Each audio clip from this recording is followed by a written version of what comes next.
ನರಿಕೊಂಬು ಬಹುಗ್ರಾಮ ಕುಡಿಯುವ ನೀರಿನ ಯೋಜನೆಯಿಂದ 5 ಗ್ರಾಮ ಪಂಚಾಯತ್ ವ್ಯಾಪ್ತಿಯ 38 ಜನ ವಸತಿ ಪ್ರದೇಶಗಳಿಗೆ ಶುದ್ಧ ಕುಡಿಯುವ ನೀರು ಸರಬರಾಜು ಯೋಜನೆಯ ಕಾಮಗಾರಿಯನ್ನು ಬಂಟ್ವಾಳ ತಾಲೂಕ್ ಪಂಚಾಯತ್ ಅಧ್ಯಕ್ಷ ಚಂದ್ರಹಾಸ್ ಕರ್ಕೇರ ಅವರ ಉಪಸ್ಥಿತಿಯಲ್ಲಿ ಮಾಜಿ ಸಚಿವ ಬಿ ರಮನಾಥ್ ರೈ ವೀಕ್ಷಿಸಿದರು।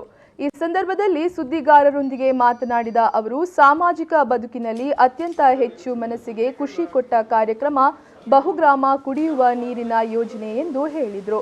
ದಕ್ಷಿಣ ಕನ್ನಡ ಜಿಲ್ಲೆಯಲ್ಲಿ ತಾಲೂಕಿಗೆ 5 ಕುಡಿಯುವ ನೀರಿನ ಕಾಮಗಾರಿ ಯೋಜನೆ ಮಂಜೂರಾಗಿದ್ದು 4 ಯೋಜನೆಗಳು ಪೂರ್ಣ ಪ್ರಮಾಣದಲ್ಲಿ ಜನತೆಯ ಉಪಯೋಗಕ್ಕೆ ಲಭ್ಯವಾಗಿರುವುದು ನನಗೆ ಅತೀವ ಸಂತಸ ತಂದಿದೆ ಎಂದರು।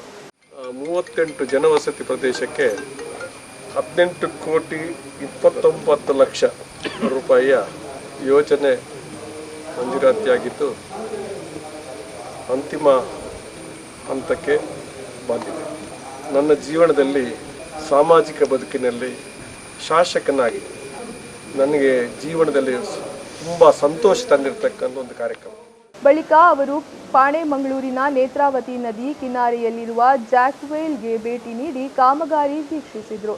ಈ ಸಂದರ್ಭದಲ್ಲಿ ತಾಲೂಕ್ ಪಂಚಾಯತ್ ಅಧ್ಯಕ್ಷ ಚಂದ್ರಹಾಸ್ ಕರ್ಕೇರ, ಉಪಾಧ್ಯಕ್ಷ ಅಬ್ಬಾಸ್ ಆಲಿ ಮತ್ತಿತರರು ಉಪಸ್ಥಿತರಿದ್ದರು।